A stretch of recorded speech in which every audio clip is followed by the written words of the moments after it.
자, 우리 계속적으로 우리 지금 구원론에 대해서 우리 함께 살펴보고 있습니다. 자, 하나님께서 우리 성도들을 구원하시는데 어떠한 과정을 통해서 구원하시는가라는 것을 체계적으로 정리한 것이 바로 구원론입니다.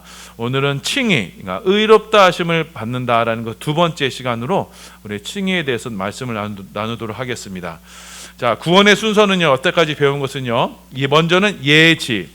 하나님께서는 저와 여러분을요, 영원 전부터 아셨습니다. 에베소서의 말씀처럼요, 영원 전부터 저희를 아셨고 또 우리를 예정하셨어요. 우리가 태어나기 전부터 우리를 구원하시기로 예정하셨습니다. 그리고 이 역사 속에서 저와 여러분을 부르셨어요. 부르신 소명입니다. 자, 주님의 소명으로 저와 여러분이 거듭나게 됐습니다. 거듭났다는 것은 이제 하나님을 향해서 하나님을 인지하게 되고 하나님을 향한 우리의 모든 감각들이 살아나게 되는 거예요. 그럼으로써 회심, 우리의 마음을 돌이키는 겁니다. 어디로부터요? 나 중심의 삶에서 이제는 하나님 중심의 삶으로 마음을 바꾸는 겁니다. 이 회심이 곧 믿음, 이 신앙이 되는 겁니다. 그래서 하나님을 믿고 우러르는 단계가 바로 신앙이 됩니다. 그래서 여러분 저 밑에 그림이 하나 있죠? 그림이 하나 있어요. 이게 시소 같은 겁니다. 자, 이 시소가요, 이 시소의 무게추가 나를 향해 내려와 있으면 그것이 바로 죄가 됩니다. 자, 원죄는, 선악과의 원죄는, 자, 내가 인간이 스스로 그 선악과를 먹고 스스로 하나님이 되려는 것, 인생의 주인과 이 온 우주와 역사의 주체가 되려는 게 죄였죠. 그래서 모든 것의 중심을 나 중심으로 두는 거예요. 그러니까 모든 것의 어떤 일의 해석에 있어서도 나에게 유익이 되느냐 아니냐에 따라서, 그래서 나를 중심으로 모든 것을 해석하는 것, 그러니까 나에게 유익이 되는 것으로만 취하는 것, 이것이 바로 죄가 됩니다. 자, 이것이 죄였다면요, 이제 우리가 하나님의 부르심을 받았어요. 이제 하나님을 인식하게 되었어요. 그리고 이제 우리가 하나님께 내 마음을 우러르게 됐어요. 믿음으로, 신앙으로 나아가게 됐어요. 그래서 보시면 우리 옛사람이 이 십자가로 말미암아, 하나님의 십자가로 말미암아 옮겨지게 됨으로써 이제 나의 모든 것이요, 이제 하나님 쪽으로 기울이게 됐어요. 이것이 바로 믿음, 신앙이 되는 겁니다. 회심과 신앙이 돼요. 그럼으로써 이 상태, 이 믿음의 상태에서 하나님께서 우리를요, 의롭다 이렇게 여겨주시는 겁니다. 이 죄의 상태에서는요, 하나님이 아닌 나 중심의 삶을 살 때는 그것이 하나님과 나와 원수가 된 상태였어요. 하지만 우리가 믿음으로, 회심하고 믿음으로써 이제 하나님 중심으로 살게 되면은 하나님은 우리를 의롭다 여겨주시고, 그럼으로써 하나님과 우리의 관계가 화목하게 됩니다. 화목, 그 관계가 회복이 돼요. 이것이 바로 칭의, 의로운 상태가 되는 겁니다. 그래서 로마서 5장 1절 말씀 우리 함께 봉독합니다. 시작. 그러므로 우리가 믿음으로 의롭다 하심을 받았으니 우리 주 예수 그리스도로 말미암아 하나님과 화평을 누리자. 우리가 믿음으로, 이 믿음 안에서 내가 예수 그리스도로 말미암아 십자가로 말미암아 내 모든 것이 이제 하나님께로 향하게 되었을 때, 이제는 그 모든 중심이 하나님께로 가고 이 신앙의 기울기, 이 신앙의 상태가 바로 하나님께서 옳다 하시는 상태예요. 하나님이 우리가 인생 가운데 존중이 여기시는 받는 상태죠. 이것이 이름으로써 이 상태가 바로 믿음이고, 이 믿음의 상태를 하나님께서 맞아, 이게 맞는 거야 라고 우리한테 의롭다고 여겨주시는 겁니다. 자, 이렇게 믿음의 상태가 되면, 믿음의 세계에 들어가게 되면 하나님은 우리를 의롭다고 하시는데, 그 의로움은요, 모든 죄로부터 우리를 사하여 주십니다. 모든 죄를 용서해 주시는 거예요. 자, 로마서 8장 1절입니다. 함께 있습니다. 시작. 그러므로 이제 그리스도 예수 안에 있는 자에게는 결코 정죄함이 없나니. 자, 우리 믿음의 죄라는 것이, 여러분 봤던 것처럼 나 중심의 삶을 사는 것이 바로 죄라는 것이었죠. 그런데 이 죄가 이제 기울어져서 이제 하나님께로 모든 것이 가게 되었어요. 그러면 이전에 내가 나 중심으로 살았던 그 모든 것을 하나님께서는 기억하지 않으세요. 그걸 다 잊어주시고 다 용서해 주세요. 모든 죄를 다 사하여 주십니다.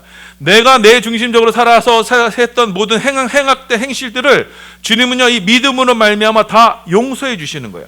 그러니까 로마서 8장 34절입니다. 함께 있습니다. 시작. 누가 정죄하리요? 죽으실 뿐 아니라 다시 살아나신 이는 그리스도 예수시니 그는 하나님 우편에 계신 자요 우리를 위하여 간구하시는 자니라. 누가 정죄하리요? 자, 왜냐하면 우리가 인생에 우리가 하나님께로 의탁이 되고 우리 신앙으로 하나님께 의탁되고 하나님께 모든 것을 위임한 상태가 됐기 때문에 그 상태부터는 이제 누가 인생의 주인이 되세요? 하나님이 주인이 되세요. 하나님이 주인 되시고 하나님이 책임져 주시는 인생이기 때문에 그 인생을 정죄할 수 있는 이가 있다? 없다는 겁니다. 누가 정죄하리로? 정죄할 수가 없다. 누가 그 인생을 믿음을 가진 그 인생을 책망할 수가 없다는 거예요. 왜냐하면 하나님 중심의 삶이 되기 때문에 그 인생을 책망할 수가 정죄할 수 없다라는 것입니다. 자, 이렇게 하나님 중심의 삶을 살게 되면요, 이로써 하나님께서 그 인생을요 친히 의롭다, 자, 옳다, 바르다 이렇게 선언하여 주세요. 자, 로마서 6장 7절입니다. 시작. 이는 죽은 자가 죄에서 벗어나 의롭다 하심을 얻었습니다. 자, 이 인생이 죄 가운데 빠져 있을 때는 그 죄가 바로 하나님과 원수가 되는 것이었고 곧 죽음이었습니다. 이렇게 그러나 믿음으로써 우리가 하나님께 나아가게 됨으로써 우리는 의롭다 하심을 얻게 되는 겁니다. 로마서 8장 33절입니다. 시작. 누가 능히 하나님께서 택하신 자들을 고발하리요 의롭다 하신 이는 하나님이시니. 자, 그러니까 옳다. 세상 모든 사람이 우리를 정죄한다고 할지라도, 나를 정죄한다고 할지라도 하나님께서 아니야, 너는 바른 거야, 너는 죄가 없어 라고 이렇게 하나님께서 우리를 의롭다라고 이렇게 여겨주시는 거예요. 무엇 때문에요? 바로 이 믿음 때문이에요. 자, 그래서 로마서 5장 18절입니다. 함께 있습니다. 시작. 그런즉 한 범죄로 많은 사람이 정죄에 이른 것 같이 한 의로운 행위로 말미암아 많은 사람이 의롭다 하심을 받아 생명에 이르렀느니라. 자, 이게 한 범죄, 앞에 나와 있는 한 범죄는요, 첫사람 아담의 범죄입니다. 그 한 범죄로 많은 사람이 하나님과 원수가 되어서 정죄에 빠졌습니다. 하지만 한 의로운 행동, 이건 뭐냐면 예수 그리스도의 십자가 사건이에요. 그 의로운 행동으로 말미암아 많은 사람이 뭐예요? 의롭다. 우리가 칭의, 의롭다 여김을 받아서 어디에 이르게 돼요? 생명에 이르게 돼요. 그러니까 하나님께로 인생이 기울어진 인생은요, 무엇을 갖다 놓더라도요, 어떤 거예요? 결국은 하나님 쪽으로 다 기울어지게 있어요. 근데 하나님은 누구세요?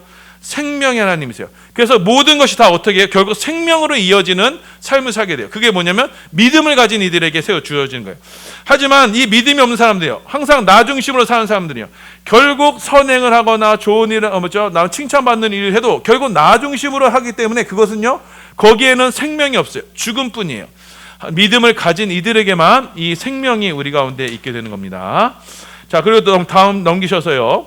자, 이렇게 하나님의 자녀, 믿음을 가진 이들은 하나님께서 의롭다 하시고, 세 번째, 이들이 바로 하나님의 자녀가 됩니다. 갈라디아서 4장 5절 6절입니다. 시작. 율법 아래에 있는 자들을 속량하시고 우리로 아들의 명분을 얻게 하려 하심이라. 너희가 아들임으로 하나님이 그 아들의 영을 우리 마음 가운데 보내사 아빠 아버지라 부르게 하셨느니라. 하나님께서 우리 가운데 아들의 명분을 얻게 하시는 거예요. 자녀의 명분, 하나님을 아버지로 부를 수 있는 그 믿음의 상태가 됩니다. 왜냐하면 옳다 여기시면 칭의로 말미암아 이게 가능한 겁니다. 그 네 번째로 그 영생의 유업을 얻게 됩니다. 갈라디아서 3장 14절이에요. 시작. 이는 그리스도 예수 안에서 아브라함의 복이 이방인에게 미치게 하고 또 우리로 하여금 믿음으로 말미암아 성령의 약속을 받게 하려 함이라. 자, 유대인 아브라함의 복이 누구에게? 이방인인 저와 여러분에게도 이제 그 아브라함의 축복이 우리 가운데 임하게 돼요. 그 믿음으로 말미암아. 그래서 성령의 약속이 우리 가운데 이어지는 것. 이것이 다 하나님께서 원수되었던 우리를 이제는 믿음으로 말미암아 하나님의 자녀 삼아 주시고 우리 가운데 이 성령의 법을 허락하여 주셔서 영생의 유업을 얻게 하시는 하나님에게 칭의의 축복이 되는 것입니다. 자, 그래서 여러분 칭의는요, 과거와 현재와 미래의 모든 죄를 포함해서 영원한 형벌과 저주에서부터 놓이게 되고 그 저주가 물러가게 되고 하나님의 자녀들이 누릴 축복을 받게 되는 것, 이것이 바로 칭의, 옳다 여기심을 받게 되는 거예요. 이 칭의는요, 믿음의로 받게 되는 거예요.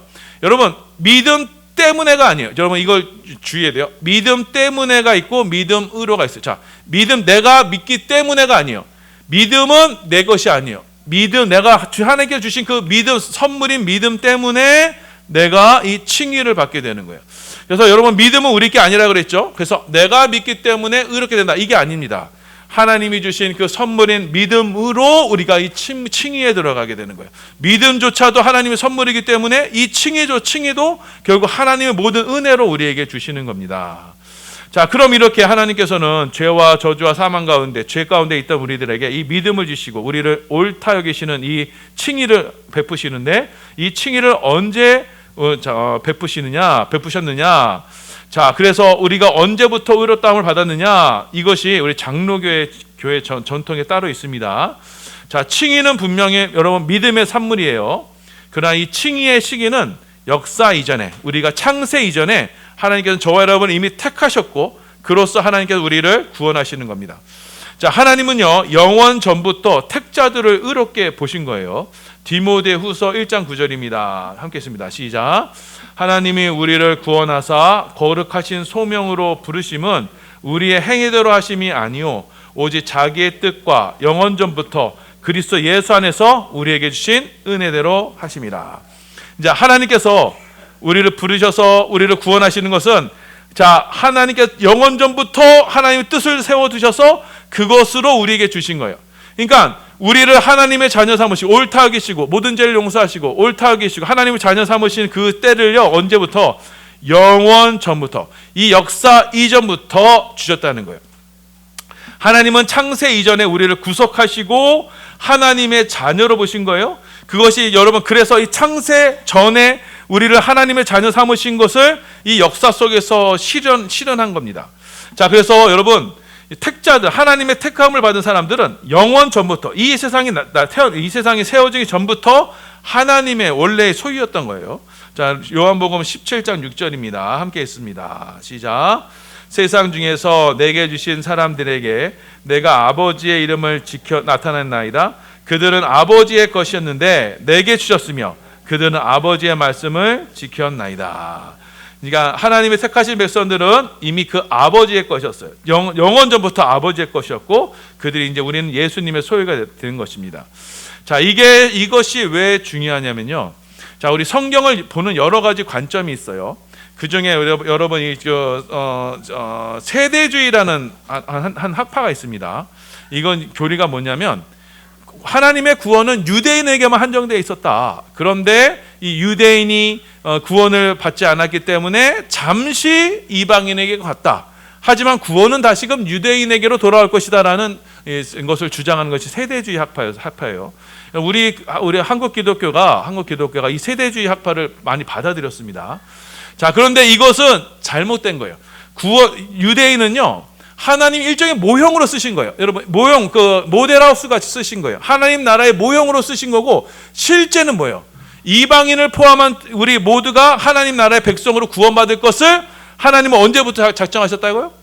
창세 이전에, 이 칭의의 신은 창세 이전에 준비된 거예요. 그러니까 하나님의 자녀됨은 유대인으로서가 된 것이 아니라 창세 이전에 먼저 작정되고 계획된 거예요.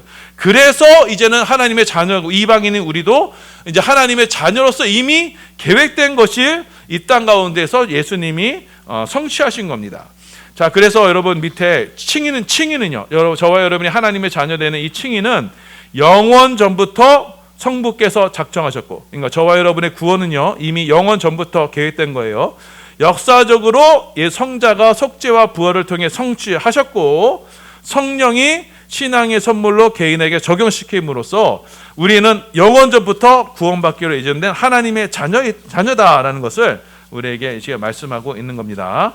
자, 그래서 여러분, 우리가 이 하나님의 구원받으심이 이것이 우리 가운데 참 단순히 된 영원 전부터 우리에게 구원하시기 위한 하나님의 은혜임을 기억하시고, 이 은혜에 따라서 살아가는 우리 반석의 성도들 다 되시기를 예수님의 이름으로 축원합니다.